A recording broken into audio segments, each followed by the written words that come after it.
Big up, everybody. How are you doing? Happy Sunday here from El Paso, Texas. Maybe not the happiest post-match stream that we've ever done, but how is everybody? I hope you are too blessed to be stressed. Episode 156. Sorry, really bad timing-wise. The show I was on before this went long. It started late and went long, so I apologize about that. Big up everybody who is here. Everyone who's waited, I do apologize. I hope you're doing well. As you know, I would say I'm too blessed to be stressed, but damn it, that show I was just on, I was pretty stressed. I can't lie. But you know someone who's going to be like the tea kettle's little steam hole for the show? We've got a man like Kuva in the house. What's going on, my friend? Steam hole. Okay. The steam hole of a tea kettle? Is that a good thing to be called? What is it called, Kuva? Pressure valve, that'll be it. I like steam hole better. It has some character, you know. Really lets you know where it's at. You know you're a hole anyway. That's the key to it, isn't it? That is the key. Look, Kuva, yesterday, not great. Today, I hope you've had a great day, a little bit better day than maybe we had yesterday. But look, there's a poll, 60 votes already in the poll. It says, where do you align with ANGE Postacoglu? Look, I feel weird that we're at this juncture, because 3 months ago, I wouldn't have never fathomed that fans this quickly would be like ANGE out. Now, some of the channels I've listened to and the one that I was just on are saying, you know, why don't you change things when you don't have the personnel? And I said, my manager told us he wasn't going to, so why should I expect him to change things when he said, Pedro Porro's out, Udogi's out. I'm not going to change the way I set up. We're not going to change the way we play and the way that we want to play. We're going to continue to strive for that. So Kuva, when he says things like this, and then everyone's like, well, why didn't you do this? And he fucking tells you why. Well, real quick, let me just say, get your vote in the poll. Make sure you hit a like on the video. Big up everybody that is tapped in right now. I will try and say hello to some of y'all throughout the entirety of the show, but I don't have Kuva forever as much as I would like it to be like a Taylor Swift love song. We do not have Kuva forever, but we do have Chang getting in a super chat here. It says, transfer alert, double happiness on its way to you. Well, the super chat definitely making things happier today. So big up to Chang for that. And TJ Warren, member for 3 months, says big up Jacob and Kuva, not here to gloat with a winky face. Hashtag come on, you Geogeski's Pizzeria. That's a nice little pizza spot here in El Paso, Kuva. If you ever are in town, I definitely suggest we go to Geogeski.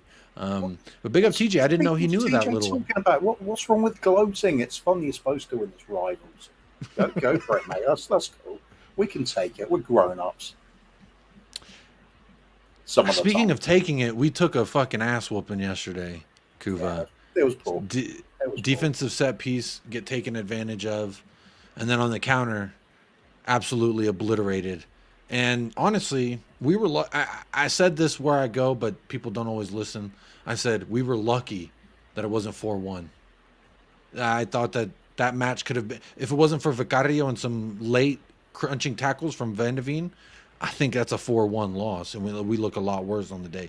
Now, as much as I want to talk about the performance, I feel like the main talking point that I want to get to is, are these growing pains, Kuva, or is this indicative and red flags of a greater problem here at Tottenham?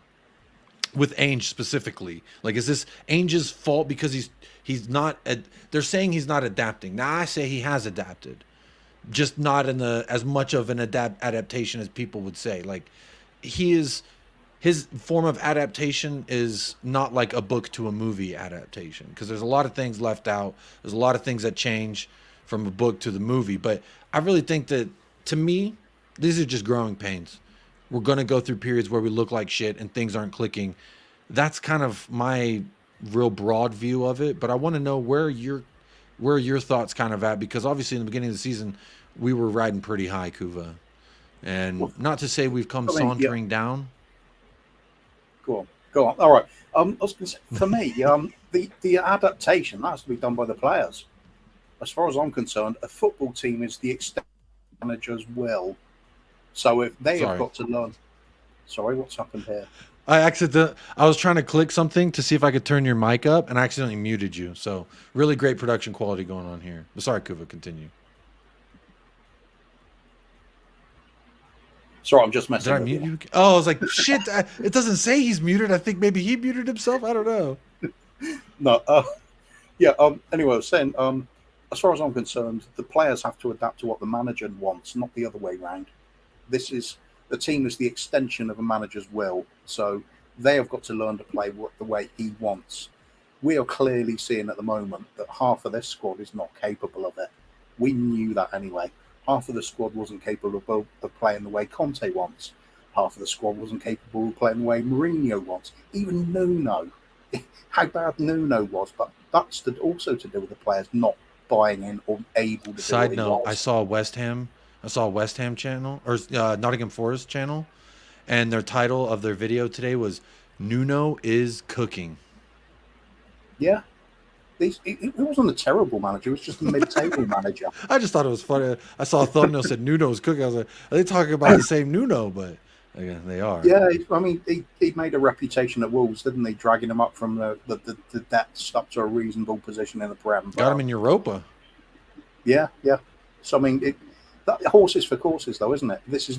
I mean, Nuno was never a manager I would have associated with the way Tottenham playing, but then the last 20 years, very few have been. I think we are suffering the long-term effects of long-term mismanagement at the top level. I mean, we've put together squad after squad of substandard players, sprinkle in a couple of talents with it, and hope for the best. That's basically been our game plan for a long time now. Mm-hmm. The trouble Ange has now got, I was looking at the game, and we could have tie in the game with what's happening with Ange as well in terms of the fans. When you know how positive I've been this season about things. When I saw that both Porro and the doggy were out, I predicted we were going to lose against Wolves straight away. Didn't have any hesitation in it. Because, let's face it, what have we really got? What have we got in the way of creativity up front? We've got Richarlison, who, if he plays out of his socks, is average. He'll get us a goal. Yeah. We've got Timo Werner, who, you know full well I don't rate him. I think he's a has-been. We're looking to get somebody on the cheap and praying they turn back the clock 4 years. Not going to happen. We've got Brennan Johnson, who clearly is not finding his feet yet, whether he's homesick or struggling at the move to London, whatever the reason, doesn't look right yet. I'll give him a time because he's still young, only just arrived at the club. Then we've got Kulu, who, when he first arrived, was sensational, and since then has been pretty mediocre. He's more of a holding midfielder than he is a creative player nowadays, in my book. Strangely, why every first half of Kulusevski I'm so annoyed? I feel like, but this is I want to just pause for a second because I there's something I want to ask you, like, because this is something I don't know the answer to. So like when I was on Hassam's channel, This Is Football, they're saying, well, why didn't Ainge do this and why? And I'm like, bro, I don't know the answers. Why does Son sit there right outside the box, not dribble, not do anything but just wait for Ben Davies to overlap run? Bro, fuck Ben Davies. Don't pass him the ball, because every time you do, it led to nothing. But yet, each time we were working it down the left, it was just Son would just get the ball and just stand there. Kulusevski, get there, get the ball, just stand. Is this our wingers? Like, is that what we're asking them to do? Just fucking get the ball and just stand there, not and wait for an overlapping run? I mean, surely, but don't call me Shirley, when you take out two inverting fullbacks, that shouldn't change how the wingers react to things. But this has been kind of indicative where we're just doing this horseshoe ball over and over. It goes to the left, there's nothing there. Work it back, boom. And then the teams just fucking wait for us to make a mistake, or they press us just enough and make that mistake happen. And then they hit us on the counter, Pedro Neto, boom. This is what I'm talking about the creativity. Remember, for years we were crying out for somebody like a James Maddison. That his name in particular kept cropping up again and again and again because we were desperate for somebody like that player. We've just signed one James Maddison. We still need 4 or 5 players like that. You can't rely on just one player controlling everything when the ball goes forward. Now, for me, only he and Sonny are worth keeping in that forward line, if I'm brutally honest. I think they're the only players intelligent enough to actually have that kind of really lethal link-up play that's necessary to crack open some of these tight defences. The trouble we had against Wolves was Maddison is clearly struggling since coming back from injury. He needs a few games to get his rhythm back, get his form back, get his touch back. And you saw the link-up play with him and Sonny wasn't quite working. They were overhitting passes. They weren't quite together on it. The longer-term problem is you look at the likes of Richarlison. He's not on the same wavelength for them. I don't think ever is. It's pretty much the same with Kulusevski and Richarlison. He's a very limited player. I think they're on a little bit higher level than them. Well, Sonny and Maddison way higher level. Kulusevski's now become dependent on these link-up plays with other players. He doesn't get it with Richarlison. Now, yesterday, well, not yesterday, Saturday against Wolves, we had the That's yesterday for me, so you're still right. Oh, it's still yesterday for me, only just. Yeah, we desperately needed that creativity to come, not just through the middle, but we need, if it's a team playing a low block, we've got to have some pacey players who can take people on, get to the byline, cut the ball back. Or you need somebody that's hovering around the edge of the box, can strike it well from distance and get past it that way. That's two of the major ways of dealing with it. Now, take a Doggy and Porro out, that's your wing backs gone immediately. That's out of the equation. That's dropped the quality, the pace, and the power in the midfield. So now you're more relying on and in the forward line as well, because how often Destiny, Porro as well. Yeah, it's a huge link-up play there. They're massively important players to us at the moment.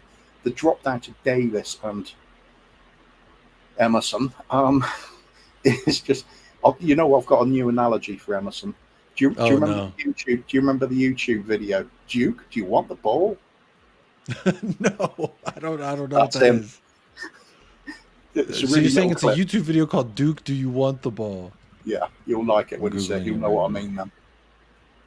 Yeah, I'm going to go ahead and share it. Let's find out what you're talking about, because anyone who doesn't know this is Emerson.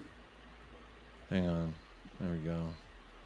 Real quick, big up David Shear, gifting 5 United Spurs of America memberships. Big up David Shear, my buddy, always supporting me everywhere I go. I appreciate that. And big up to the 5 people who did get that membership from David Shear. Make sure you hit him with some dubs in the chat for David Shear. Master Weasel 7 SC, Lazy Panda, Zooks, and Nicholas Simpson. Big up. Welcome to the family. And also, big up to Benito Sotelo. That's a new name.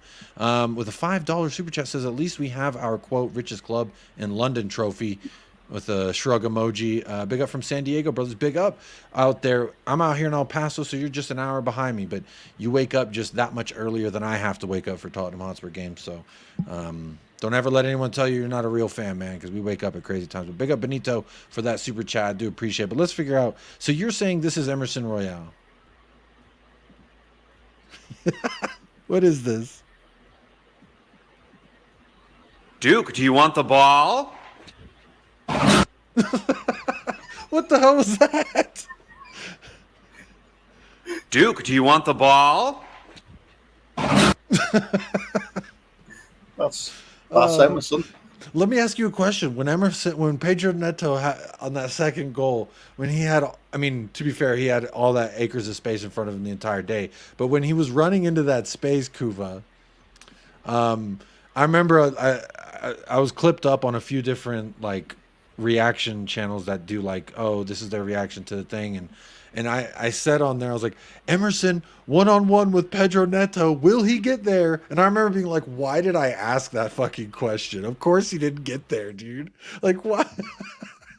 I was like, one-on-one Pedro Neto, Emerson Royale's there, will he get there? And the fact that he didn't slide, because before that, on in the first half, when Pedro Neto had a similar run and Emerson Royale was the last line guy, he slid in, and then I think it was someone else slid. He juked 2 different people all at once, and it was honestly quite crazy. And I honestly expected him to slide, so I was like, oh, and he stands on his feet, and then Pedro Neto found João Gomez, and the rest was history. But did you think for a second, should I have asked that question? Will he get there? No, probably not. I mean, you would expect him to do something. He did okay. He actually did okay. He held the bloke up. He made the man stop and cut in. Yeah, he did. What was really sad to see was all the players we had chasing back, none of them looked over their shoulder to see where the attackers were. Nobody picked up a man. They just ran into places in the penalty area. So it ended up with just a free pass and an easy goal. it's poor defending, whether that's due to player intelligence or fatigue or just complete lack of coaching. Who knows? I've got a feeling that there was standard setup in most football clubs, though, isn't it? You have specialist coaches for each part of the team. So you'll have a defensive coach. I think it's Ryan Mason for us at the moment, which could explain a lot. Bro, I just saw a comment that says Ainge needs to sack Mason. I think so too. The fact that he was, bro, he is a lingerer, bro. It's like the party's been over, my guy, 3 managers ago, and you're still here. The club is closed. We're trying to clean up, and this guy just won't leave. That's because he knows how to say yes, Mr. Levy. What's that, Mr. A shoe shine for you, Mr. Levy? Oh, Mr. Levy, a shoe shine for you. I'll take 5 shilling for the shine. I do agree with now OTC Change Don't as a YouTube chat member. They're always here saying a lot of things I usually disagree with, but I do agree with Mason brings this loser mentality.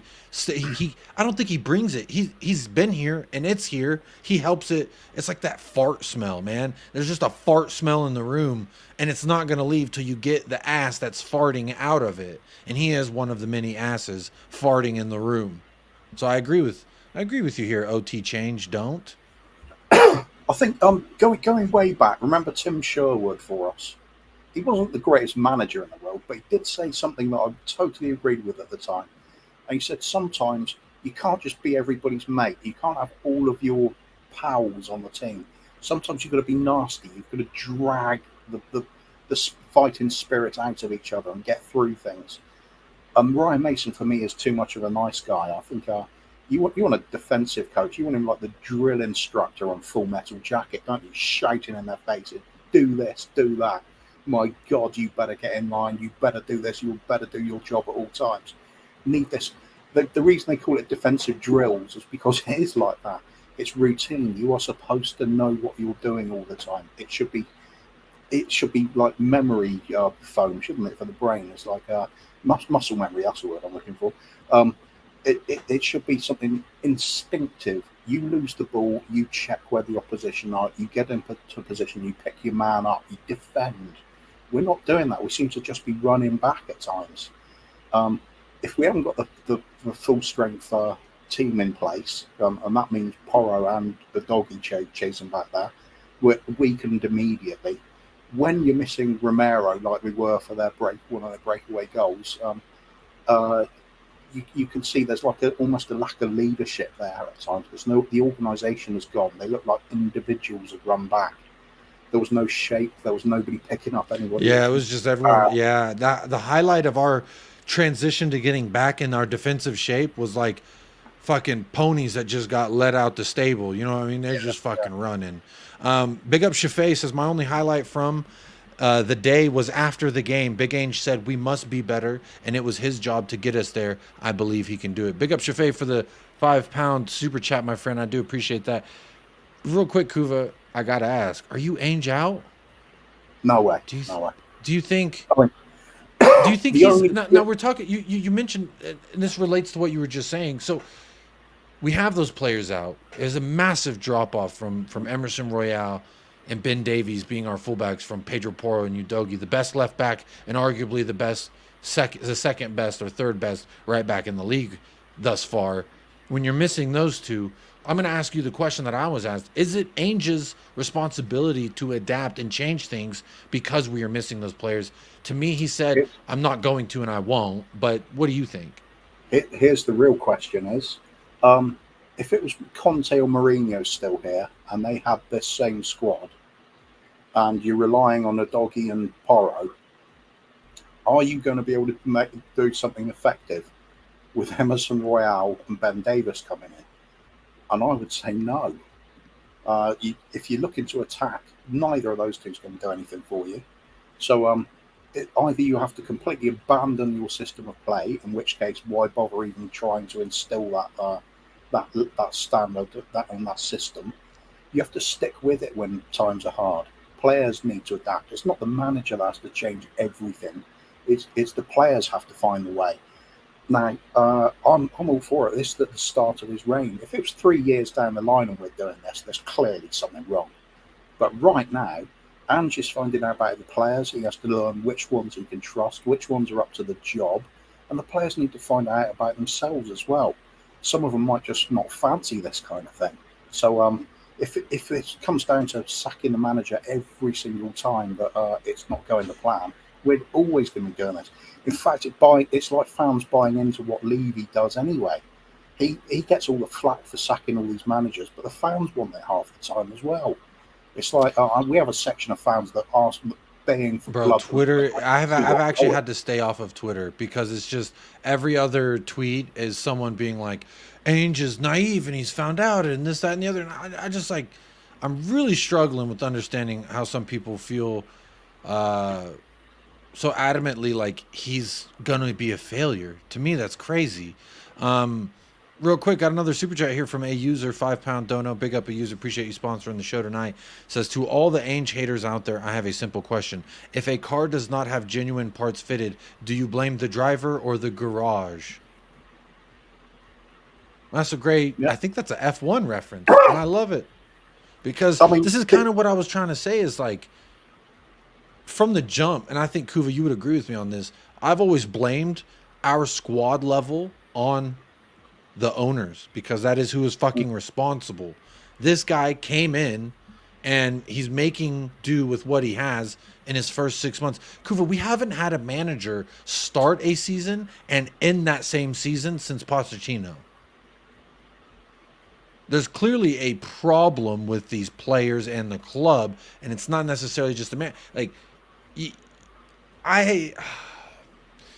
I don't know. I'm just, part of me thinks it's fans trying to do a wind up, or it's rival fans trying to be like, get him out of the club. Now, there was also a comment I saw earlier that said something, Kuva, like, Ainge's body language lately makes me think that he's going to leave. Are you concerned that Ainge is thinking about leaving, that maybe Jurgen Klopp now announcing he's not going to come back? Ainge is saying, ooh, maybe that's a good time for me to try and get that Liverpool job. I think he's probably just more resigned to the fact he realises some of these players aren't up to the job, not what he needs them to do. Richarlison, not his striker. Kulusevski, we picked up his option before we hired Ainge Postecoglou.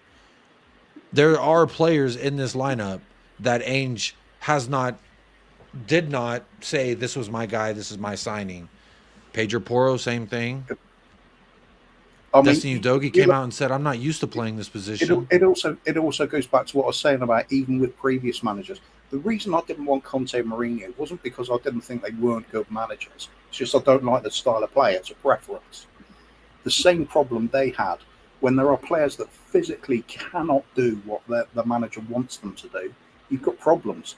Mourinho and Conte had Sonny and Kane together, and that really did help them. It got them for a hell of a lot of tight spots because we were pretty poor. Now we're seeing it where we literally have wingers that don't play like wingers. I don't think he surely can't be coaching that, because we know Ange likes to play with width and he likes the wide forwards to play like wingers. We're just not seeing it. So we've got players who are either reluctant to do it or just can't do it. Or when they do beat their man or get put through, they've got a woeful cross on them, and like Timo Werner, for example, or Brennan Johnson seems reluctant to even take his man on. Is that being coached? I very much doubt it. I think that's just players not up to it for one reason or another, whether it's a confidence thing, whether it's an ability thing. We have got poor players. And again, even with the wing backs, look at the ones coming in when you relying on the Doggy and Porro and your backups around us and Davis. What are you supposed to do? What manager is going to make a massive difference with using them? Conte wouldn't have. Conte did pretty well considering the players he had. Not my style of play. Didn't like him as a manager, but I can't blame him for results. I mean, he probably did as much as he could have. Yeah, and that's the thing. It's like, I don't care who was in charge on the touchline that day. Like, these... I'm trying to think of the best way to say this, Kuba, because I find it just, like, really strange in the same way that I find Chelsea fans screaming for Pochettino out when he's setting them up to get into 2 cup finals. He's already in one, potentially on to another, and they're already saying Poch out in his first 7 months. Now, they're a different group than us. but yet we're acting just like they do. Oh, it didn't work. Scrap it. He's clearly not the answer. Oh, it's not working. This isn't how I thought it was going to be. Boom. He's making excuses. He's this, he's that. Yeah. And again, it's like, bro, he has said, I coach the players all week and tell them what to do. But within those 90 minutes, it is up to the players to do what we've worked on. Now, if the players are failing to do that throughout the entire 90 minutes, is that a coaching problem or is that a personnel problem? Tell me. you got to say, looking at the quality of the managers we've had in recent years, and they're all failing, there's got to be something wrong with this club, really, haven't you? That's the common denominator. So whether it's things are made too easy at the club, we're kind of too much of an easy touch. It's all friendly. There's a chairman, call me Dan. Hey guys, I'll come and sit with you while you're having your food and stuff. It's like, call me Dan. Well, what's that used to be? What's that like? I mean, we have managers. Perhaps Pochettino's fault might have been being a bit too friendly with the players, so they were friends rather than him being the manager. I think Postecoglou is more old school in that respect. It's like he is the manager, he's gaffer. He's but the club don't seem to be doing this. Absolutely not. We need an absolute sort of overhaul of the way we approach things. I thought that was happening at the start of this season. I thought we were going to all the talk of playing the same style of football right the way through the club and bringing up players knowing what's expected for them. That's a great thing, but that's going to take 7 or 8 years before we really start seeing the fruits of it. Just like it did with City, they didn't see the Phil Fodens and Oscar Bobbs coming through until much later than the first few seasons. And if you really think about it, you want to do a big comparison. Pep Guardiola, first season at Man City, they were not good. They struggled, and they couldn't adapt to what he wanted them to do in that first season. It took them a long time, and it slowly started clicking because of the quality of the players, and it started to work. It's interesting you mentioned that, Kuva, because I also have here some other managers in their first seasons at their clubs, and they're still there. Arteta, first 2 seasons, finished 8th and 8th. Klopp finished 8th and then 4th. Right now, we're in 5th. I feel like the harsher criticisms of our placement in the table can be placed once it's fucking done. We're still writing our story of 2023-2024 season. It's still being written. I'm not trying to sound like some lame, like, what is that song? The rest is still unwritten. Whoa, whoa, whoa. You know that song? I'm trying to think of the song. I think it's the Making My Way Downtown. And she's playing the piano, and she's like driving through the streets on a piano. I must have missed that death metal track, mate. Oh, it's definitely death metal. I think the lady's name is like Kobe Collette or something. I don't know. But regardless of the point that I'm trying to make is you have ups and downs. You have growing pains. You have results where you're like, fuck, how did we do that? And we have instances where I'm looking at it as a fan saying that space in between, the space in behind those inverting fullbacks is a problem because with Porro, with Udogie, the space is still there. And we're still having to fight. But that's how the system is played. And then I look at our front line. Son doing nothing on the left, Kulusevski doing nothing on the right. Is this what the wingers' instructions are? Like, there are questions we're going to have. There are things we're going to see and we're not going to like. Especially on that point, Kulusevski puzzles the hell out of me. Because if he's playing on that right wing slot and Porro's clearly not overlapping him, surely he's supposed to offer the width, but he doesn't. So is the problem that Porro's not getting forward enough to actually overlap? Or is it that Kulusevski's not doing as he's told? It doesn't make sense what we're doing at the moment. It's like we don't have a right flank, really. Left flank is not a lot better, is it? Because Udogie also tucks inside, as he's being told to do, which isn't his natural game, by the way. He's having to adapt as well. He is more of a proper sort of modern wing-back where he used to overlap, uses pace to get past players. When he did cut it, get a shot away, he'd score goals and assists before. It's kind of stifled out of him a little bit now. We've got a lot of teething problems at the moment. It's not going to be fixed overnight. I have a horrible feeling we may be in an Arteta situation here, where we might need a couple of seasons to get this right, and it's going to be a slow build. As long as we keep bringing the correct players in, though, it will improve. Hopefully, we do more like Klopp did, and it picks up after a season, and you can see it all clicking into place.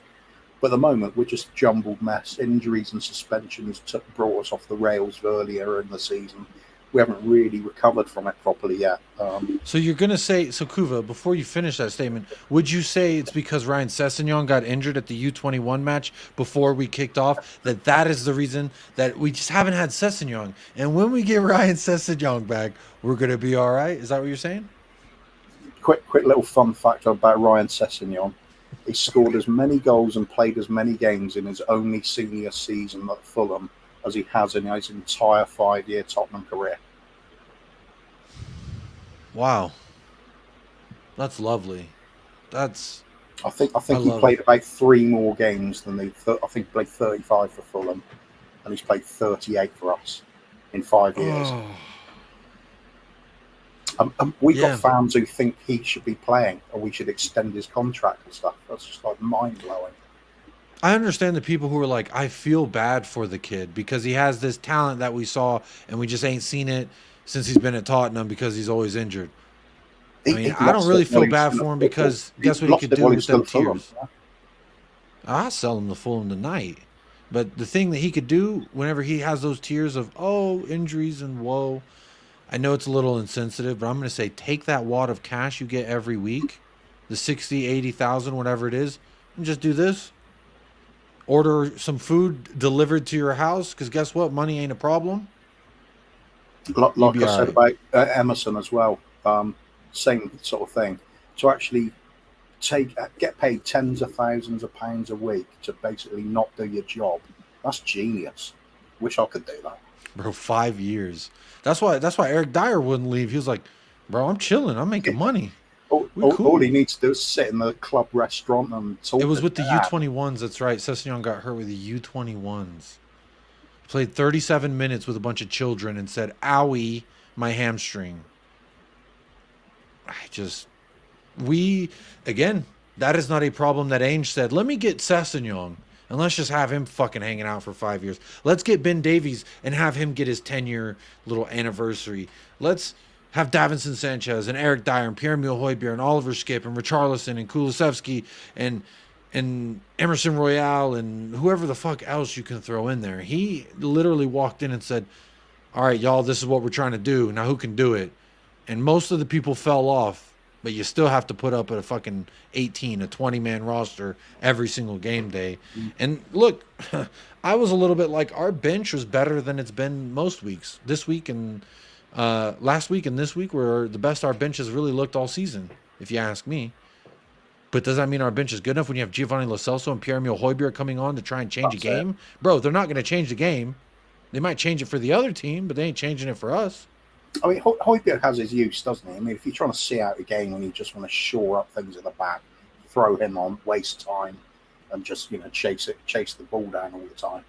Lo Celso, I think, is technically a very good goalkeeper, very good player, but he's not that cutting edge. He's not that genius sort of capable of threading the ball through the eye of a needle to set a player away in a very tight spot. He's not going to create like Maddison can. He's not got that. Occasionally he's got a long range shooting ability, but we don't see much of that. I just think they're not really the kind of player we need right now. We need that menacing goal threat. We need those ones with an assist on the tip of his boot at all times. We need more players like Maddison, so when Maddison is out, we aren't short of them. So I think we've got an overload of players that just aren't really up to it. We've got not much imagination up front anymore. The intelligence level of some of the players up there, I'd really question, especially with Richarlison. He seems on a different wavelength to everybody else most games. I mean, as a traditional old school centre forward, maybe he can do okay. The tappings, getting his head in where it hurts sometimes. But when we don't have wingers that act as wingers, it's not going to help him either. Even against Wolves, even if we did against Wolves, the likes of Kilman and Dawson, they would have lapped up anything being thrown into the box anyway. It's what they do. They're great at it. So we need a bit of guile, a bit of imagination, a bit of flair, and it was all lacking.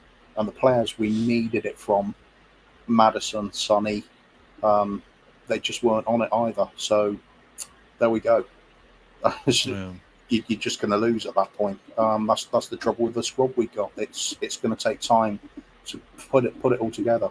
We're not going to be going out and spend, getting the 15, 20 players like Ange could do at Celtic, because he could buy average players from abroad, put them into the Scottish League, and they are way better than everybody else. He can't do that in the Premier League. So we're going to have to take time getting better quality players. I think these are the signings like Dragusin, I think, is a good signing. A Doggy, obviously, Porro, Van der Ven. These are the kind of players we should be bringing in. We've got to keep that going, and we've got to give the manager time, because otherwise it's just the same cycle all over again. And if it's just going to be about getting the results and not actually building anything, we might as well have kept Conte. Yeah. No, I agree. I think that it's really weird that we're in this position now. Conte's getting Defense League. And like, I was one of his biggest defenders when he was here because he was my manager, and I wanted to believe that he was leading us to something despite what I was seeing and the writing on the wall. And I just feel like this is completely different to that. Again, I agree with Alexander Castro who says 2 fullbacks, 2 wingers. That's the summer window.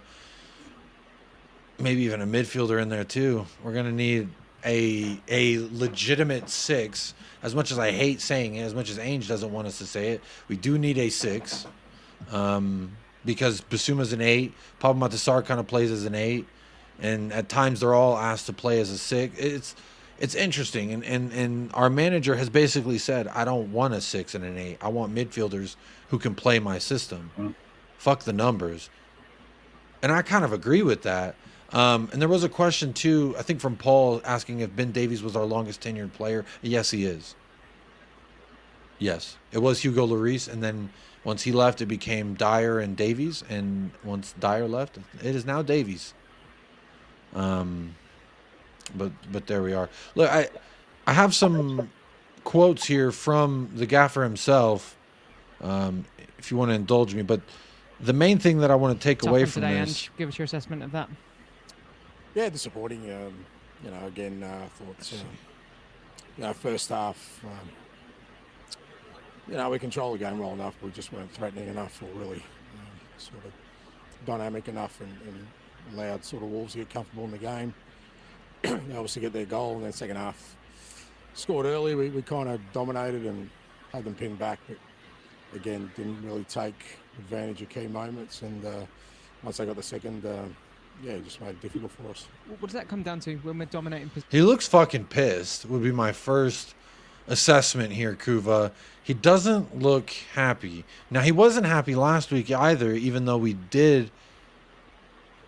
I'm getting my games mixed up. Even though we did win. I don't know. Are you worried about his body language here? I'm not necessarily worried about what he said, but he just... I'll be more worried if he was all chirpy and happy and celebrating, and everything's fun and games. You mean smiling like Jurgen Klinsmann once they got eliminated? Yeah, exactly. No, he's not happy about the way the team's playing, even when we won the previous week. It's right. We're not playing as he wants us to play. I think this is what I'd expect from the bloke. I mean, I'm not happy with the way we're playing. We're not seeing Ange ball, are we? That's the trouble. We know what Ange ball can look like at times. We see little glimpses of it, but it's very few and far between. And what we are seeing is just how bad some of the squad players are. That they might well fit into a lesser team or something, but we're supposed to be a club that's not challenging constantly near the top of the table. I mean, the idea is us to try and win the league at some point, but with this kind of squad, that's not happening, is it? We can have little miracle runs, maybe. The likes of Pochettino getting us close at times. I think Ange can get us closer, but if we don't actually back him, and if we don't actually bring in the players to achieve that kind of football that he wants to do, it's pointless. We're just treading water again. So You know, it's time to. It always comes down to the same thing. It's up to the owners. It's up to that chairman. If he wants to actually go for it and back somebody, but history shows he hasn't. Yeah. I like this here from Ray. It says Ainge publicly said that, quote, we don't have players with enough individual quality to make the difference on their own. And I agree with that. Now, does that mean that we got to go buy a Kylian Mbappe, obviously not Mbappe, but like a $100 million marquee signing? I don't think you have to have that. I think you just need smart purchases. Not necessarily like if the rumors are true that we're looking to pick up the Timo Werner option, I would be upset with that because that signifies that we are not actually being serious. That signifies an Enoch and Levy move of yesteryear. And the further away we get from that, the better we are off. And that's my point is like, I feel for the man. I feel like he's been put in a situation destined to fail. And now that he's having hiccups, and we had this great start that was like, wow, he might actually be able to turn water into wine. And now that it's like starting to sputter out a little bit, now it's, oh, he's not the right man. He's not doing this. He's not doing, bro. I just have a hard time being so flippy floppy. And like, I understand when new evidence comes to light, you're supposed to revise and re-edit like where you're at and where you think you're going to be. Like my expectations in the summer, I wasn't like, I expect top 5. But at this juncture, Manchester United's catching up to us. We may end up in 6th. Yeah, we might. And again, at the beginning of the season, I never said that 6 would be a bad thing. That's actually an improvement to where we finished last year. Well, beginning of the season, my expectation was 8th or 9th, and we just see the start of implementing this new style of play. That was it. I just wanted to see it playing some better football by the end of the season, with the showing a way forward where we can build on it and improve. And we did. We were flying at the start of the season. It was great, even though some of the results were a bit lucky. We didn't play all that brilliantly in some of those games. We could see where it was going. Now I think we've seen what the downside of having a very flimsy squad is had, because the fringe players are not up to the job. And now where some of the big name players are coming back from injury, it's going to take them a little while to get their form back. Clearly, Maddison and Bentancur didn't even get a start because he'd been well off it in previous games. Even Sonny coming back from the Asian Cup, he's not quite that. He wasn't right, was he? He was a little bit off it. Some of the weighted passes were wrong. He wasn't quite on that understanding. He had some bad giveaways. His dribbles, he dribbled into nowhere, gave it away. Maddison the same, so it's all happening. Do you think this could just be a little bit of Kuva? Like, this is just me thinking here. Could it be a little bit of these guys haven't actually all played together in quite some time, and then there's just not that cohesion? It's not going to help, is it? It's definitely not going to help. And let's face it, at the end of the day, right at the start of this season, we lost our star striker. As great as Sonny is, Kane was the man when it came to goals. We knew that. Leading at the goal. And we did say it's going to take 2 players to replace him. And James Maddison, we've all agreed, well, we've all, being me and you, Kuva, that James Maddison is one half of that. But we still need a guy to be the other half of the replacement to Kane. And to me, I said in the beginning of the week that I think our strongest 11 is Son through the middle, regardless of Richie's form. Now, does yesterday for you warrant? Because for me, we got to change. We have 2 weeks until our next game because we're not playing Chelsea at the weekend. The bastards, motherfuckers, because they're playing in a cup final. But we do play Palace March 2nd. So we have quite some time to fucking figure it out, right? Yeah, we do. End of the day, this is where Ange is going to have to earn his money, isn't he? He did it in some respects. That game where we got the 3-3 against Man City, and we were being tipped to lose 10-0 in that game.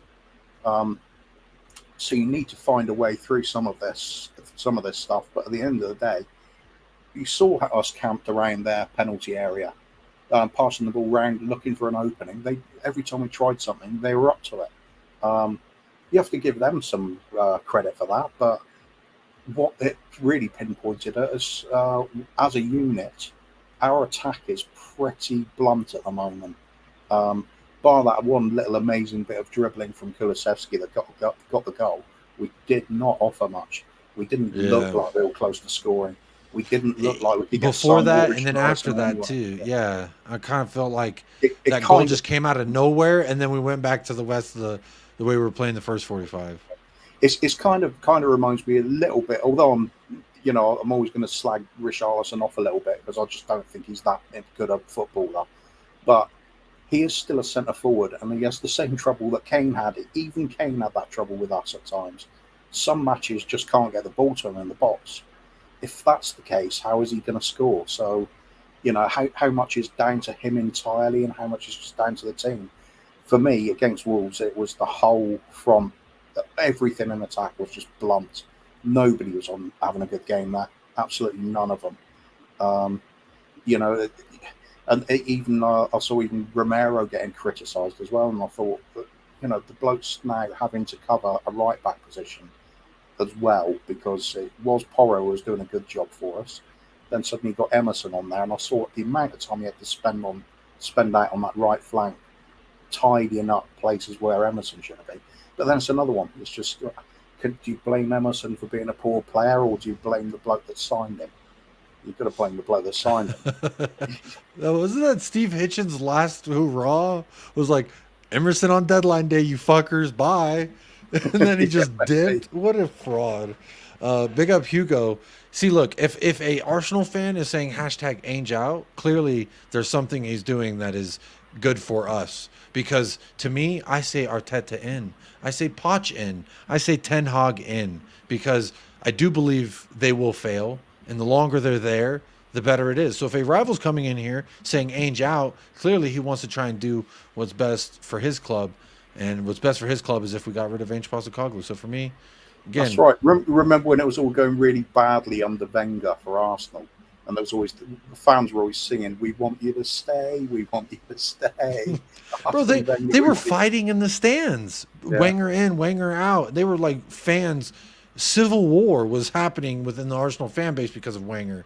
And, like I'm starting to see the signs of that with ours. It's like people have been waiting. Okay, this is 3 results that haven't looked perfect. Therefore, let's fight. Like even when we win, his subs were too late. He's naive.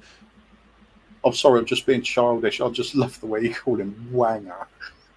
Wanger. Arsenal Wanger. Yeah, I love it. I love it. You're any right. way that I can to disrespect him, I will, of course. There was a point where I was thinking I was actually envious of the Arsenal fans actually having fights in the stadium about it, because I thought that's what we need to do if we're going to get Levy out. But it's just not going to happen with our lot. I don't think anybody's seen enough trophies coming in through the door lately to be adamant that they must win. We got too many people are happy that just have a happy day out of the stadium. It's not their fault. It's the way it's just been portrayed now. We are the family day out club. Silverware doesn't seem to matter at the moment. I mean, Ange, I'll say he's going to win stuff, but it's going to have to be in spite of Levy, in my opinion, not because of him. We're going to have to fluke our way through things behind the scenes and hope that he doesn't meddle too much. If this Timo Werner transfer becomes permanent, though, I'll give up. I just don't see how we're going to do anything. I do want to touch on that in a second, but real quick, we are 10 minutes away from an hour of an action-packed show. I didn't even bullshit for the first 15, 20 minutes of the show. I straight just dove right into the fucking meat and potatoes of this meal. So if y'all could do me a favor, if you could hit a like. I just checked. There was 57 likes, and there's been over 140 people the entirety of this show. We've dipped down to about 110, but about 140 for the majority of this show. Shirley, but don't call me Shirley. We could be on 100 likes. Even if you are a rival fan, plenty of rival fans do hit a like because, first of all, it's free. Second of all, it helps me in the channel. And third of all, well, you don't want to help somebody for free? What the fuck? It's free. And I see 124 votes. So 124 people out of 142 here have been active in the chat. So surely that could mean, surely, but don't call me Shirley, you could hit a like on the video. It does not cost anything. If we could get over to 100 likes, I will feed my dog tonight. But if we don't get over 100 likes, look, I'm going to show you him. If we don't get over 100 likes, hang on, let me take this down. He's not eating. All right? I'm throwing him outside. You don't like the damn video. I'm throwing him outside. He ain't eating dinner. I'll give him potatoes, though. If, y'all go ahead and get the likes up. Go ahead, Kuva. I'm sorry. I needed to show him that Chewy's here. I was going to say, just for a second there, I thought you were implying that he'd skinned the dog and turned him into a cello. Then they always say, can you play the cello? I'm taking the cello out for a walk. Random YouTube commenter here says, Palace has to be a win and a very comfortable one as well. We did win last time against Palace 1-0. It was 2-0, and it was one shot on target, if I'm not mistaken, because one was an own goal. So that's quite nice. Now there's over 150 of y'all here. So surely, but don't call me Shirley, we could hit 150 likes. But Kuva, we have 2 breaks until Palace. Wolves was a must-win for me, and we didn't. But, I mean, what am I going to do? It's like me telling my wife, you got to make me spaghetti tonight, and if she makes fucking fried rice, well, at the end of the day, what am I going to do, right? But, first of all, is Palace a must-win for you, Kuva? And secondly, if we don't win, what are we going to do? Do we spank Ainge? Do I fly to London and give him a little spanking, or what? Well, if we don't win, we'll have to see what's really let us down in the match. Is it the same thing again? We're still moving the ball slowly and without imagination. I mean, if it was me and if I was manager right now and looked at the way we played against the Wolves, I'd spend the next 2 weeks getting the players doing 5-a-side and moving the ball as quickly as possible. Just get it, interchange of passing, really swift play. Just play that, take that to the bigger pitch then, because it looked like their pedestrian pace, all of it. We were taking far too long. Whenever we did have a chance to break, we slowed it right down again. Are players tired? I don't know. You've got to wonder, are we overtraining them? Or is it a case of we've got to keep ploughing away at this sort of training regime so players can catch up to the standard ANGE expects? Or does he have to maybe take the foot off the gas a little bit and allow them a little bit more of a breather? At the end of the day, though, the one thing I will never agree with is when people say we have to change the way we play. I don't agree with that. I think it's up to the players to start playing the way the manager wants, not the other way around. If we have to change our entire way of playing football every time there's an injury in a certain position, we're going to get nowhere. We're just going to tread in water and guessing our way through everything. We need to assemble a squad that's interchangeable, where there's no massive drop down in talent when one of your starting 11 is out and one of the people on the bench are coming in. It should be a squad game rather than a first 11 and then some fringe players that aren't good enough. And this is going to take time. For me, when people say don't want more project managers, we want to win trophies now, I'm saying you can't win trophies now. That's just not going to happen. This squad is not good enough for it. You're going to have to wait one way or another. The only way we could do it now is to try and buy our way immediately, break FFP rules, do a Chelsea and hope, instead of what has happened to Chelsea, that it all falls into place immediately. Otherwise, it's just a case of patience. Have the fans got that patience? I understand it when they haven't. I really do. I get it. I'm sick to death of us not winning trophies as well. But you've got to realise the mess was built over a long time and it's going to have to be fixed over several years as well. There is no overnight magic wand you can wave. There's no manager that's going to come in and fix it instantly. It takes time. And it doesn't matter. We tried that, didn't we? Didn't we try that? It's Conte, Mourinho, whoever. It's all the same with any of them. To be fair, the special one did get us to a cup final, but that's... Yeah. At this point, just it is what it is. But look... Would even that have been enough? Because then it would have been like, get us to a trophy. Would that really have changed things after? But... Yeah, that's what I'm saying. We did, and if we did win it, right, then what? That's great. I would have soaked it up for about 6 months, but after them 6 months, what are we doing now? And I just the trouble is now is how Yeah. do we know that we're at the start of fixing it? We don't. You need to make a leap of faith at some point. For me, I'm making the leap of faith with Ange. I'm seeing what's happening in the summer, the way we're changing we seem to be signing players that make more sense to the long-term future of the team.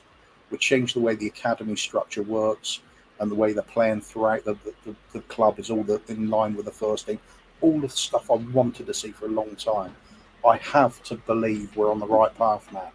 But I can't say we definitely are. Nobody can. We have to wait and see, don't we? So faith, that's part of being a fan. Sometimes you have to bite your tongue and just wait. Yeah. It's difficult. Unfortunately, right. It's difficult. I got a question here starred from Paul G. Says, guys, thoughts on Basuma? Time to be dropped. I would say no for me, and Kuva, I want to know your thoughts on this, but for me, I wanted him to start. I thought since Luton, he has been really a shell of himself. Now, yesterday, I don't think he was a liability like he was it Nottingham Forest when he got the straight red, and Luton Town when he got the double yellow red. That's a liability. That Basuma was a liability. Yesterday, I just thought he was toothless. I thought he was unadventurous, but he was, rather than looking like I'm running up, presenting myself, give me the ball, he was like, no, over there. And so he wasn't the Basuma that we saw in the first 8-9 matches of the season, which when we had that Basuma, we were fucking rolling because that is exactly the midfielder we need. Now, when Sarr went out, then we started seeing Basuma faltering a little bit because Sarr had a hamstring injury, I think it was. And then he got the suspension. And then we just haven't had the same, people, the same personnel. It's just been makeshift here. This person, now Kulu's a midfielder, now this and that. And we're just shifting, changing, trying to figure out how the fuck to run because we stumbled after those injuries and stuff with Chelsea. So for me, my thought on Basuma is you start him versus Palace, and that is a match in which they're going to be solid, and we're going to need a midfielder to help us break them down. Whether that it's not just going to be Maddison. We saw last time Maddison wasn't enough. So, to me, Basuma, I'm not dropping him.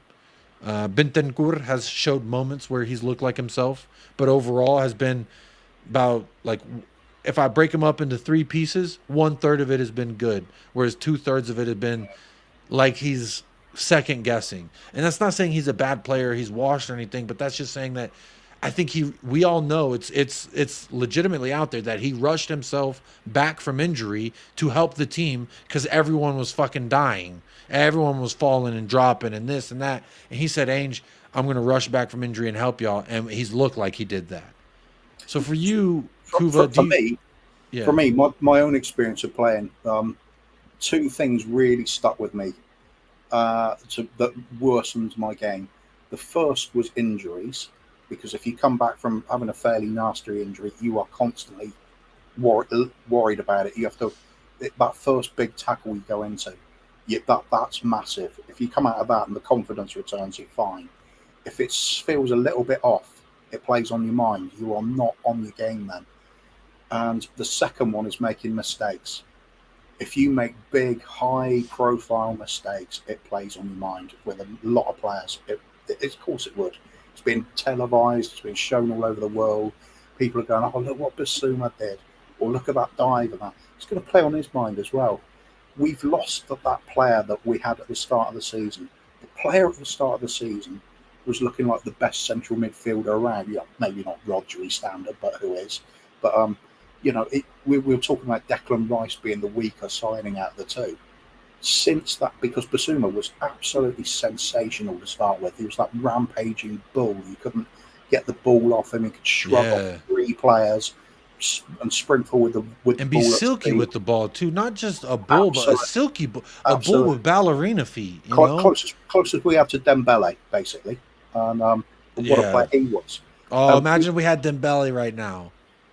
Well, that's what Basuma could be if he got back on track, but something's gone. And whether it's a confidence thing, whether he's worried about letting down teammates or the manager, perhaps he thinks the fans will get in his back. I don't know what it is, but he's not the same player now. The real question then is, do you play him back into form or do you just ease him out of the team? I don't know what sort of character he is off field. Some players need to be shouted at. Other players need to be cuddled a little bit and told it's all going to be better. I don't know with Basuma. I've gut feeling is he's got a bit of fight in him. Perhaps you just really need to get into him, anger him to the point where he's going to come out, sort of raging to show he's the best there is. That'll be brilliant. Maybe how you do that is by what Paul was saying. You bench him. Maybe that lights the fire. And he says, I thought I was the true number 8. Y'all gave me the shirt and everything. That because I agree with you. I think he is the kind of character, because everybody's different and there's different ways to pull things out of players, right? And Basuma to me strikes me as a guy that he does kind of need, like me, I need to get angry a little bit, and that's when you start seeing me play more free with a little bit more attitude and doing the things that I can do, because now I'm pissed off and I'm going to show you that I can. But something that does not piss me off at all is David Shear here. First of all, always here, showing lots of love to the channel. And secondly, saying with a proper preseason next season and a properly backed transfer window, not like this year, players will be fit and cooking. Only a frustrated fan's opinion, of course. Keep the faith constructively. Come on, you Spurs. Look, for me, Kuva and I both agree. We absolutely got to back the guy in the window. We got to continue to see. And there was another comment that I saw from Norman, I think it was. It was a YouTube chat member. I skipped over it because I saw a super chat come in. But they said something along the lines of, I followed Ainge for 15 years, and you give him 2 more windows and a preseason, you might start seeing some really good, decent results from him. So for me, I've used... What? Go ahead. Sorry, I've also got to point out another one. Unknown. He's doing a lot of trolling tonight, but he did say something I find quite funny as well. He was asking me which position did I used to play. I bet it was box to box, pizza box, burger box. You've got to appreciate some good banter sometimes. He said, "When did you play footy, Kuva? I bet you were box to box, pizza box to burger box." Very nice. I've got to appreciate that sort of banter. It's good. It's good. Hey, I would take a pizza box right now. I'm hungry. Yeah. But big up David Shear for the financial contribution, my friend. You always support the channel. I do appreciate that. Look, this has been one of the things that I've also said in defense of guys like Brennan Johnson. In defense, like, this is hard. This is hard to defend Brennan Johnson because he was not, you say bench him, let him come on as an impact sub. I didn't see the impact last week, but I felt as though we rushed him in. His original plan, I would say, was to kind of bring him along, and due to injuries, we played him on the left, and then we put him on the right, and now he's on the bench. So for me, I feel like I'm giving the kid a preseason. Brennan Johnson specifically, I'm giving him a preseason under Ainge Postecoglou before I say he's jack shit or not. But one thing I do know is, in this system, we're not asking the wingers to be individually brilliant. We are asking them to supplement our build-up and to provide a threat in behind, and to hold the fucking ball while Ben Davies makes a run in behind. That's what's supposed. Well, he makes the overlapping run. Oh, there goes Ben Davies. There's problems I have with what we did yesterday and how we set up. But by no means am I saying that means Ainge Postecoglou has to go. But that means, oh, this isn't working and this has no future. Like, big up Rich. I saw Rich in the chat earlier said something like, we are never going to win trophies with Ainge. We won't. And this definitive chat, I've always been partial to, or impartial. I don't know what the right word is. But I've never really liked it, because to say we can't do something, that's putting us in a box. And I've never liked that in an individual standpoint or in a life perspective. I don't like putting things or grown men into boxes or young men into boxes. And by saying Ainge Postecoglou, if he's here, we're not going to win anything, that's definitive. That's crystal ball talk to me. That's not objective. That's not diluted. That's just your opinion, your assumption that you're trying to pass off as fact. And I don't think that like, Rich could very well be right, and we don't win shit under Ainge. He could very well be right, but at this juncture, he's not. To say that we definitively won't. It's almost like when, we said, oh, we're dreaming of a FA Cup run. We're dreaming of winning that FA Cup. You know what I mean? That doesn't mean that we're like, yeah, we've won it this year. We've already won it before we kick the ball. You know what I mean? Like, that's accepting defeat before you've even started the match. And I don't roll like that, and I certainly know Ainge Postecoglou doesn't as well. For me, you pick any of these managers in recent years. Well, let's face it, the big two, Conte and Mourinho in recent years. We didn't win anything under them. It's not the manager that's necessarily the problem here. For me, the reason I wanted Ange instead of Conte is just the style of football. Not this style we're currently seeing, because we're playing it really badly. But when it does kick in and we get the players playing the way he wants, it's going to be a lot more pleasant for me to watch, I think, than Conte would have been. But if you're looking at purely winning trophies, then forget Conte as well. Mourinho was the man. Who wins more trophies than he does? We should have stuck with him if that's all that matters. But it wasn't going to work, was it? Because clearly there is no way a manager like that is going to be able to work with Mr. Levy for very long. Same with Conte. There is a problem there, and I do not believe it's the managers each time. Managers, you take your pick, take your flavour. It's all different style of plays, whatever. It's got to stick with somebody. You've got to back them. Simple. That's what other clubs do if they're going to win anything. Do you think now? Big up Scott, big up Rich, and again, I appreciate everyone's opinions. Like, I don't agree with a lot of things that people say, and I do agree with some of the things that people say. But I can feel like the mood, the tone from a lot of people, like Robert Yee. I've never seen Robert here before. Big up Robert. Says Ainge will go like the previous managers. Lack of support will end to nothing. It almost seems like we are, and I support people who believe this because, like Rich says, 1 trophy in 24 years suggests we won't win anything. That is, first of all, 1 trophy in 24 years, absolutely factually correct. Now, using that to say this is how our future behaviors will be, I can understand it as well, because the old saying, if you don't learn from history, you're doomed to repeat it. But we've been repeating and repeating and repeating. And the thing that I've got up here a lot of times and said, this is why I think things are different. Because there's more people in between Levy and the business decisions of the football. Now, again, I've said this, and I got absolutely hammered by Spurs and rival fans for it. But maybe in our first season under Ainge Postecoglou, we don't want Champions League. Because what that signifies to the board, job done. You got Brennan Johnson, Timo Werner on loan, and Dragusin. That's all we needed, baby. We fucking did it.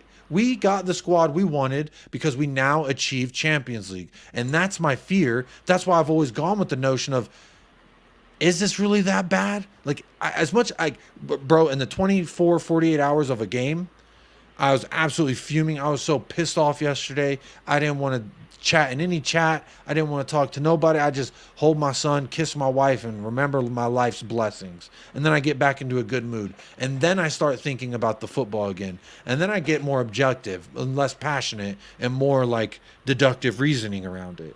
And I've always said that, like, my fear, because of this right here, as much as I would love us to have that 150 million cash injection from Champions League, I don't give a fuck, because that ain't going in my wallet.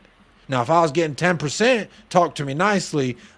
We're getting top 4. I'm making it happen. But again, I'm saying all this to say that, like, what we were talking about earlier, you kind of go by faith in a sense that things are going to change. Like, it's not going to be this shit forever. It has been this shit for 24 years. Now we are in a different position to where we were in those previous 24 years. 24 years ago, we didn't have the stadium, the international fan base, the international revenue, the eyes. The Premier League didn't have that as well. Like, there's a lot of things we didn't have 24 years ago that we do have now. But all that's to say, that's not an excuse for the failures. It is my hope that eventually the tides will begin to turn. And in order for the tides to continue to turn, we can't say at the end of this season, job done. We got Champions League. But the board will say that if their minimal investment thus far has achieved their goals. There's major incentives in Ainge Postecoglou's contract for him to get Champions League despite all the fucking hardships, losing your best player. We just got fucking rinsed by an Italian bastard with fake hair. A trophy winning Italian bastard, whom I still have his little bobblehead doll around here somewhere. But That motherfucker, man. I'm digressing a little bit here, but I'm Jacob, just saying, like, Jacob, I have to believe that something's going to it's change because there have been some things changing. Go ahead, Kuva. I was just going to say it's almost like you've been paying attention to what's been happening at the club, mate. This is it. That's not. If any fans can have a serious argument against that, I've yet to hear one that I think's got a valid point. At the end of the day, what's your primary objective as a football club? It's to compete for football matches, and that means compete for trophies. If you're not making a valid attempt at competing in relation to your stature, the size of your club, your resources, the ability of the people and players you've assembled, then you're doing something wrong. I believe for clubs like ourselves, Villa, Newcastle, Everton, we've all been serial underachievers for a very long time now. That is not down to just the fact that Man City or Man United or Liverpool have just been winning things. That wasn't what made us crap. What's made us crap is we don't care enough, is we don't push that extra mile, is we don't run the club in a way that's befitting a club of this size when it comes to competing with football matches. We're not alone in this, but just because other clubs do it doesn't mean it's all right for us to do it too. We should be better than this, and we're just not. That's the simple fact of it. It's going to take a while to fix it. And like I said earlier, how do we know we're even on the right track now? We don't. You're going to have to make a leap of faith at some point, unless you truly believe that we're going to have some stinking rich owner come along, buy the club up for 7 or 8 billion, and then suddenly pump 2 billion into the transfer kitty and hope that FFP doesn't kick in. That's just the FFP. We're 300. We could spend 320 million yesterday, and FFP would say, "Carry on," because we are that below.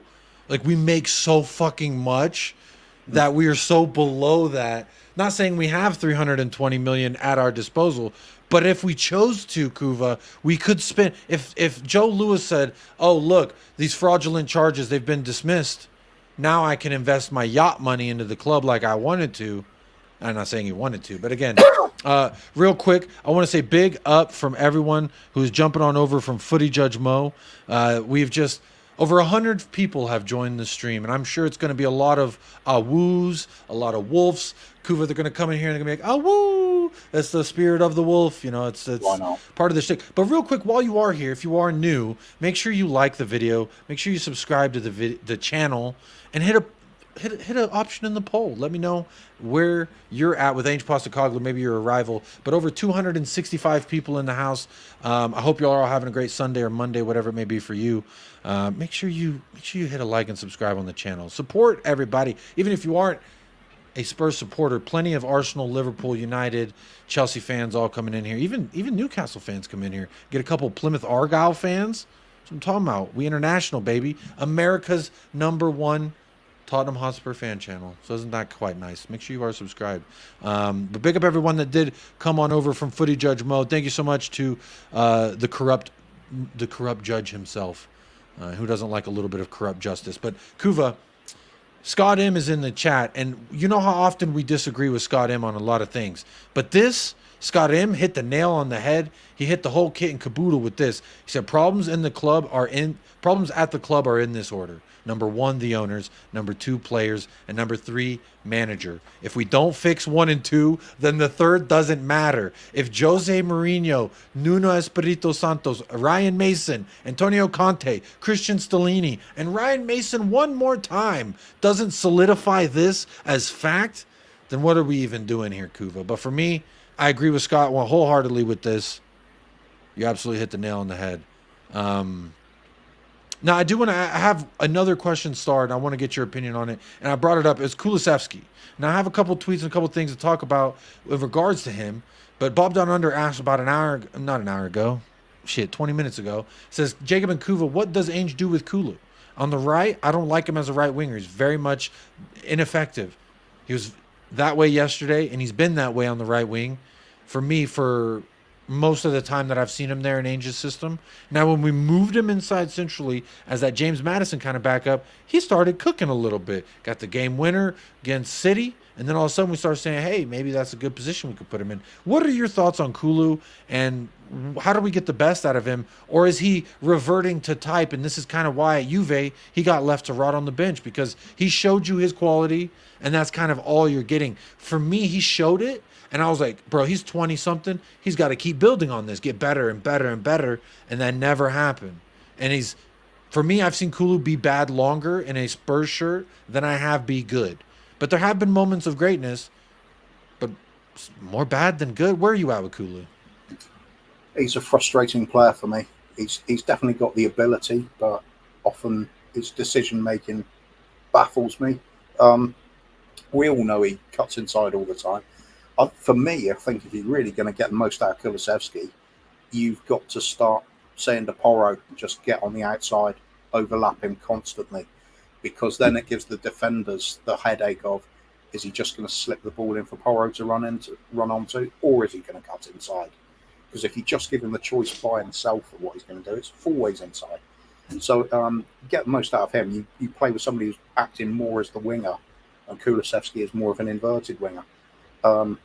It just means if that happens, we're just going to be even more wide open on the right flank if we do get counter-attack. But take your pick. I prefer to see us attacking them and getting to the byline. I prefer to see Porro getting forward much more than he has been. Kulusevski he's more like a glue type player, holds some of the play together, keeps the ball a little bit better than some of the others. You look at the difference when Brennan Johnson's on the pitch. Brennan Johnson's either going to get a last-minute goal, or he's going to do virtually nothing and won't protect his wing-back at all. Before that last-minute goal, Kuva, he was fucking awful. Yeah, he was. He kicked the ball out. There was a great ball, I think Højbjerg. I was like, Højbjerg's first pass over the top. What a ball. Falls to Brennan Johnson's feet in the breadbasket. And he fucking just like ran and kicked it out of bounds for a goal. I was like, what the hell was this? Bro, Brennan Johnson for me has shown me good and shown me shit. But I try to caveat that with, let me wait till he has a preseason. Next year, my magnifying glass is out. Brennan Johnson, I need you cooking. And look, we got some Manchester United fans in the house saying, knock, knock, only 3 points behind. How? I used to troll Manchester United fans because of Ten Hag. Now Ten Hag's cooking. They're beating teams that we can't beat. They beat Aston Villa. They beat West Ham. I think they lost to West Ham. I don't know. But I don't know. What is Ten Hag cooking? Is he cooking anything? Yeah, you can. They beat us. They beat us. To be fair, the bastards. Yeah, the thing is with United, at some point they're going to get it right again. I've never believed Ten Hag's a bad manager. He might be a bad fit for Man United at the time when they signed him, but eventually they're going to find a way. And I think a lot of it's coming down at the moment for me. Looking the way Højlund plays, he's really starting to adapt. He's not being exactly the player he used to be. Change his game. We did say about Højlund, you and I know this for a fact, on this very channel, when he first got signed and he was playing the first couple of games, you and I both said, I like this striker. I would have Højlund in a heartbeat over Richarlison because the profile of the striker that he is. I've always thought that he's got something in there. He just has to adapt to the Premier League, adapt to his system. And once he knows where to make those runs and time his runs with the league and with his new club, he's going to be firing. Now he's breaking records. No other fucking child has scored. Again, he would have a problem playing at our club the same as Richarlison at the moment because the ball won't arrive most of the time. Yeah, that is true because when Son is through the middle as well, there's been games where everyone's like, Son was disappearing. Son disappears versus a low block. But a little bit the system lends itself to a striker. If you're not doing hold-up play, you're almost a decoy in that sense. And for me, when you move Son to the center, what that happens is you're creating a collateral effect with the opposition when you have Son in the middle as opposed to Richarlison through the middle. Because for me, hey, big up everyone. Hey, if you're here and you hit a like, you can spam all the wolf emojis that you want. I won't time you out, I promise. But when you put Son into the middle, Kuva, you have the two center backs, right? They're like this. And then you have Son here. And what that does is that causes this 6 of our opposition to track in with him, or the opposite 8 to track in with him. And those two, the 4 and the 5, they're right there. So they're going to be, the attention for Son is so much greater when he's in the middle. When it's for Richarlison, it's both center back saying, you take him, I'll press off this way, or I'll take him and you press off that way. And that's enough to contain Richarlison. You do that to Son, you get burned and you get 5-2. But whenever you have this pressure centralized on Son, what that should do in fucking theory here, Kuva, is open things up for the wingers. Now Werner, Brennan Johnson, Kulu, whoever it is, should be able to find more space in the box because those guys are and in the top of the box too. You could argue that it should also open space for James Maddison if the midfielders are pushing up in the Sar, Basuma, or even when Udogi, Pedro Porro pushing up. That extra man cheating off to Son, worried about Son, should be enough to help that. And again, I've always said I think our strongest 11 consists of Son through the middle. Son is a left winger. In the first 3 matches, he would have had 5 assists if Richarlison could finish. And he couldn't. He got the surgery, he went and saw a therapist, and then he started scoring. There's really only 2 goals that Richarlison has scored this year that I say, wow, that was great, Richie. The rest was the man being where the philosophy and the tactics told him to be. And again, that caveats my whole point during this entirety of this show. Ange Postecoglou's philosophy gets us into these positions, gets these players. There's a reason we are the number 1 in the league of touches in the opposition box. And there's also a reason why we're like tied for 4th or 5th in the goals scored category. We have the most touches in the box, but not as much goals scored. What that tells me is not fucking clinical, not clinical in the box. And that is a problem of our players, not the manager's philosophy. Without that, look at the quality of chances created as well. You'll see especially earlier in the season, when we were creating a lot of chances, but they weren't great quality. So we're putting away possibly more goals than we should have scored at times. But they were like almost freak occurrences, because what we were doing was just pumping the ball in there no matter what. You get anything on the end of it, and it's a chance. Lash at it 20 yards over the bar from a doggy coming in late, edge of the box, still counts as a shot goal. It was never a million years could it have gone in, but it's still a statistic. Now you look at what's happened in some of the other teams around. They get a couple of chances, put them away. It's been working. We have managed it at times, but our balance is all wrong at the moment. For me, we've got too many players that just aren't capable of picking that lock, aren't capable of sustaining constant movement, clever passing, moving the ball quickly, all of these things we used to do. And when we're playing well, we do that. When we're playing really frustratingly, like against Wolves, it's a complete breakdown. The ball's going around slowly. As you said, it's that semicircle around. United did beat West Ham. Oh, thank you, Mark. Then you start looking for openings, a bit like Man City have to do at times, but Man City have the quality to unpick the lockets when they need to. They've regularly done it, and that's why they keep winning league titles, even with teams come out playing the low block against them. Hell, we do that. We've played the low block against them often enough, and got results out of it. Eventually, the bubble bursts because they've got quality. Now, when we're trying to do that, who's really in that category that you could say can pass the ball around, patiently wait for an opening? We're against Wolves. You could see Emerson Royale playing as like basically a number 10 at times. Is he really going to get you a goal? No, but that's part of the thing of these inverted fullbacks, Kuva, and Udogi spoke on it, and I think I have a quote. I think I have one of his quotes, and a lot of people were like, "Yo, these words are actually kind of scary because it sounds like he's not really thrilled to be playing the position that he's playing." I don't think I started play to be that extra midfielder to help build up and push forward. Now again, it wasn't the fucking build-up that we had a problem with yesterday. It's that U-turn football. You could say it is the build-up, though, as well, because it was slow.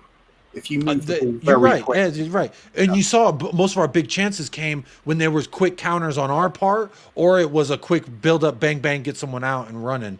I agree. That is a very good point. Thank you for that, Kuva. And look, big up to everyone who's in the house. A user's got this super chat, says, back to the car philosophy. Our engine is broken. I kind of agree with that. Now, Kuva, for you, Richarlison, Son, who are you starting in the middle? Next match, Crystal Palace, March 3rd.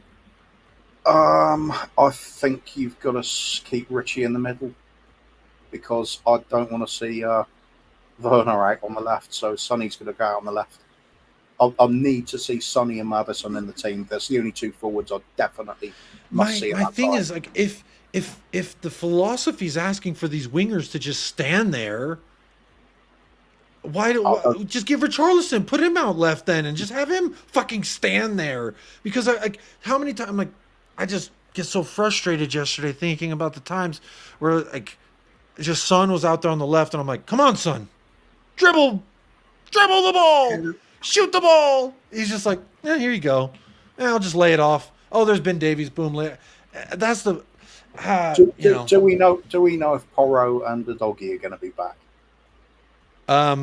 Porro won't, but Udogie should be, per what Ainge said in the press conference before yesterday's match. He said before yesterday's match, Porro should be back. Or no, Porro's not going to be back. It's Porro who's going to be out for a minute, and then it's Udogie who's going to be back, who should be.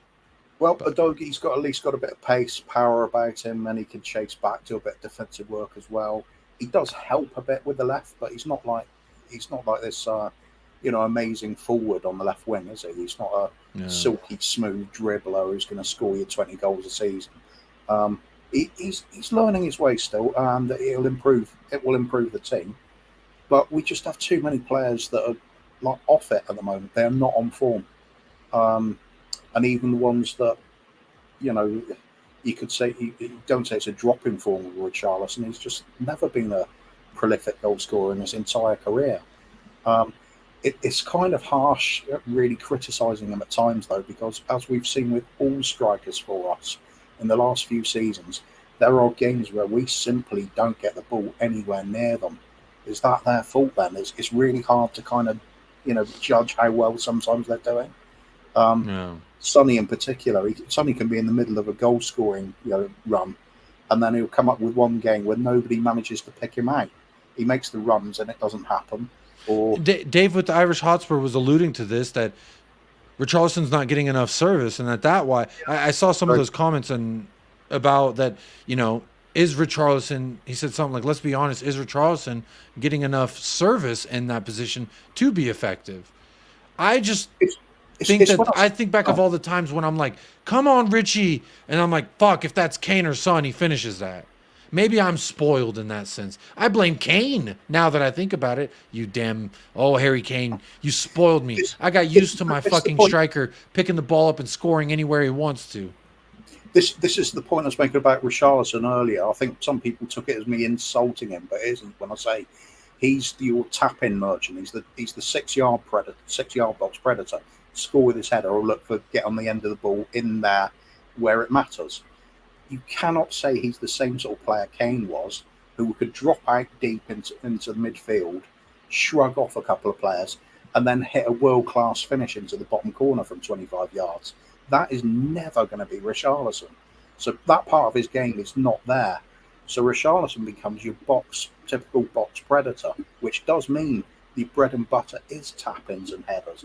They can be quality finishes like they were against they were the other week against Everton. Brilliant couple of finishes. But at the end of the day, you need to be supplying him with chances in and around the penalty area and the 6-yard box. And we don't do that very well. And we don't do that for Sonny either. And at times we didn't do that for Kane either.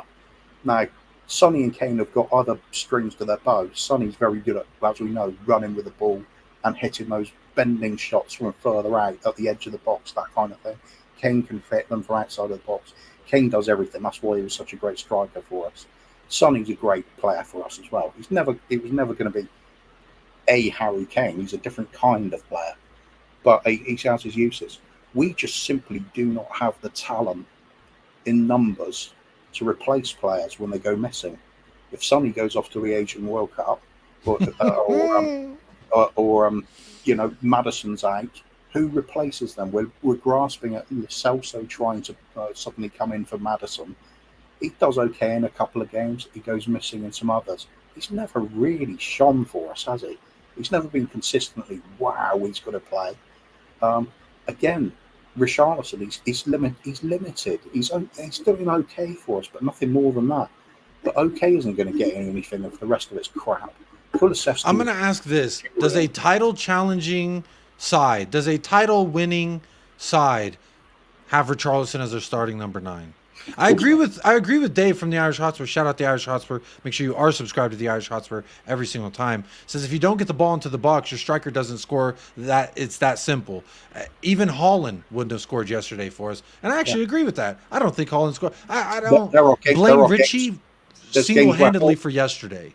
I blame him for the. Go ahead, Kuva. So I was just going to say, with Haaland in particular, there are games where Haaland hasn't had a kick. And that's because the other team knows you stop him scoring, not by relying on the goalkeeper to save it. You stop the service to him. If you can't, he doesn't touch the ball, he's not scoring. It's that simple.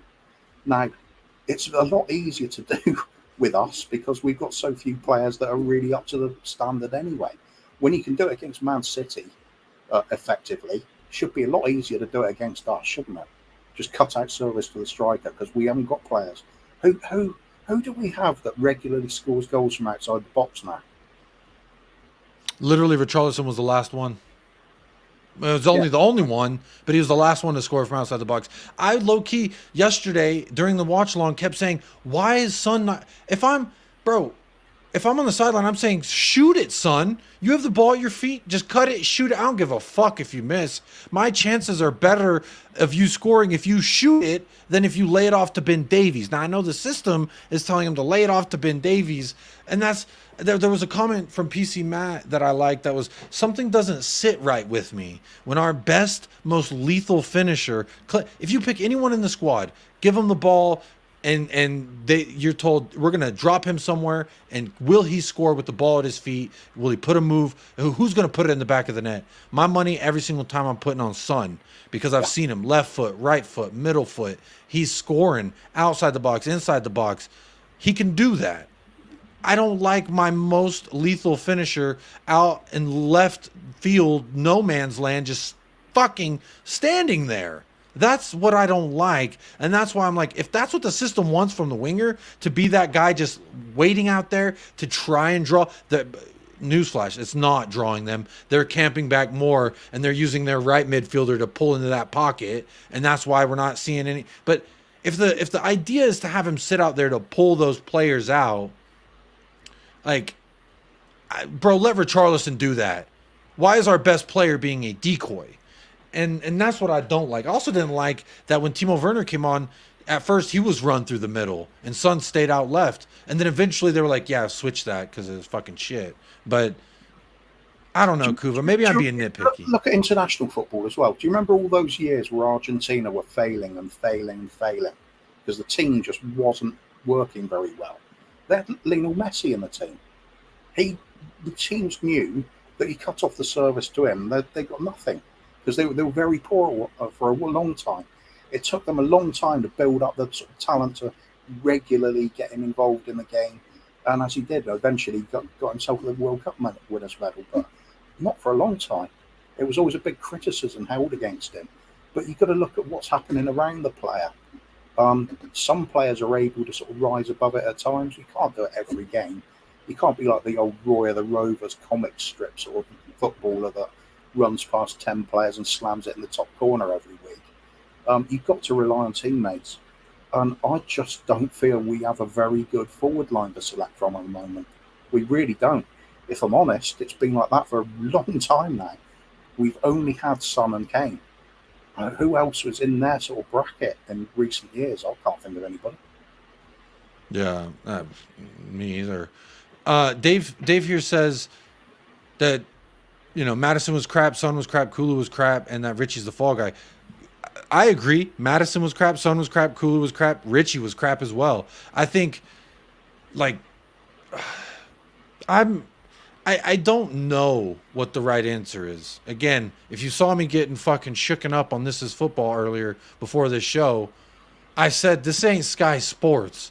I'm not fucking Sir Alex Ferguson, who's managed in the Premier League and can say, oh, this is supposed to be this and this is supposed to be that. I just see it as like, yesterday, 9 out of 11 players were ass. The substitutions that all came in, ass. And when you have that, I don't blame ANGE.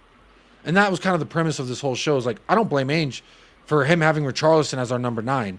Now I also don't blame Ainge for like the predicament we are in. But where I'm struggling to accept, and Dave also goes on to say that Son was not a decoy. I'm not saying he was a decoy. I'm saying when our left winger and our right winger are destined to be chalk line runners, they're just on that fucking chalk line, and that's all they do is just hang out there. If they don't make those running behinds on a counterattack, to me, I would like Son to utilize his talents more.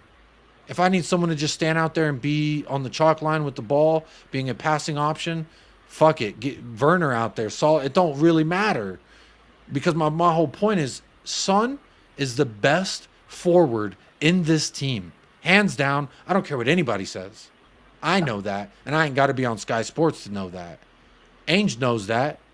And he is on Sky Sports sometimes. So my whole point in saying that is like, I just think you got to go with your strongest 11. Now, for me, the part of the strongest 11 at this juncture with this squad is Son through the middle. There's not a better number 9 in our squad, in my opinion. I just think on the left wing, he was fucking useless yesterday. I don't want to ever see that again. Kulusevski was fucking useless. I've seen that quite a bit. Now, I'm not saying I know what the right answer is, guys, at all. I'm not. I'm just a guy venting frustrations, explaining what I think, while also coupling that with what Ainge Postecoglou says. But yeah, that's me. Get proper wingers and have Son and Richie competing up front. I agree with that. That's why and Dave, I think we've had this conversation too when we talk about this summer, what are my main targets? Backup fullbacks and backup or starting winger. Marquee. We go out there and we get, I know it's not going to happen, so before everyone says, "Oh, Jacob, you're crazy," but if you go out there and get a Kvaratskhelia kind of guy, you get a Rafael Leao kind of winger, you go get a fucking baller on the wing. That does numbers. What it will do for Son as well will free him up because, like I was saying earlier, Kuva, those 2 center backs, this one's going to have to worry about that fucking left winger. So now you've got, you're limiting the amount of pressure on Son by bringing in a fucking baller on the left. Again, Son with Kane, they're focused on Kane. Boom, here's Son, goal, goal, goal, assist, goal. And they broke records. We need not a Kane. I would love Kane. If we had Kane in this fucking team, Kuva, are we challenging for a title? If we have Kane in this team, Kuva? You could just say, yeah. It's a hypothetical. It would help. Kane in this side, bro. Again, we're challenging for a title. I don't give a fuck. Against Wolves, what would Kane have done in the middle if the ball's not arriving? He would have dropped back, grabbed it, gave it to someone and said, "Hold that, hang on," and then run into the box and say, "All right, give it here," and score. Yep, nobody's crossing it, were they? No, we've got problems. Kane would definitely have helped. Of course he would. He's a great player, but yeah, again, it comes down to, well, look at that transfer window we had in January. I mean, I remember I wasn't the only person that's saying, Timo Werner, that's not the answer. I know people were bigging him up a lot, but no, everyone said, "What the fuck?" Again, if we pick up that, I don't care. At this juncture, I think it's fair to say I know what he can bring to us, and I just don't think if we spend $15.5 million, I don't care. That's cheap, but do not pick up Timo Werner's option. I've seen the rumors. Please, let's not. But regardless, the point was we brought him in. We brought Dragusin. Dragusin, I think, is a good signing, but it's like, partly one for the future, partly cover. He's going to take his time fitting into the team, learning how we play. He will be a good signing in time. But for me, what we missed out on was we were desperately crying out for quality in the forward line, and we just didn't do it. We brought Timo Werner, who definitely does not improve the team, in my opinion. And I'll argue that point against anybody. And they can bring whatever stats they like. I think he's a poor player. He's a poor footballer that can run fast. I've seen them a lot of times. Now, we are lacking. If we put a couple of quality wingers and somebody that could cover Maddison with a little bit of guile, a little bit of flair, a little bit of creativity, that sort of touch of magic when you need it, and just improve the quality of our forward play, we would have looked a lot better for it. I know we need cover for the wing backs as well, but for me, that's not as high a priority as fixing that forward line, because we're shocking at times. Absolutely no idea what to do with the football when they get they go on low block and we've got nothing. Who's doing anything to get past it? Wingers that can't get to the byline and players that can't strike the ball from outside the area with any degree of accuracy. And the players we know that can do it simply aren't on form. They can't be on form every single game, and some of them struggling with injuries. We had problems. We didn't fix them in January. It's a long-term build, but that was a I would say painful we one. did address it slightly. We got rid of a slight adjustment. That's like me. You know what? My weight's getting a little up there. I had a salad.